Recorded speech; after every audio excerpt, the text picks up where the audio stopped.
Praise the lord. April 22వ తేదీ 2025.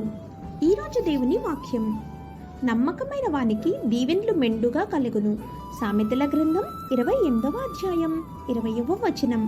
ప్రియమైన సహోదరి సహోదరులారా, నమ్మకమైన వ్యక్తి అంటే స్థిరంగా, నిజాయితీగా మరియు సరియైనది చేయడానికి కట్టుబడి ఉన్న వ్యక్తి. ఈ రకమైన వ్యక్తి తమ జీవితంలో ఆశీర్వాదాలు అనుభవించాలని ఆశించవచ్చు. తప్పనిసరిగా భౌతికపరంగా సంపద కాదు, కానీ దేవుని అనుగ్రహం, శాంతి మరియు నెరవేర్పు రూపంలో సంపదను వెతుక్కోవడం కంటే విశ్వాసానికి ప్రాధాన్యత ఇవ్వాలనే విషయాన్ని గుర్తు చేస్తుంది. భౌతిక విజయాన్ని తరచుగా అంతిమ లక్ష్యంగా ప్రోత్సహించే ప్రపంచంలో ఈ వచనం మనల్ని సమగ్రతతో జీవించటంపై దృష్టి పెట్టమని సవాలు చేస్తుంది.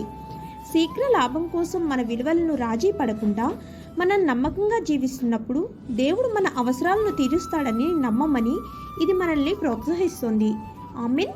God bless you. Download ShareChat.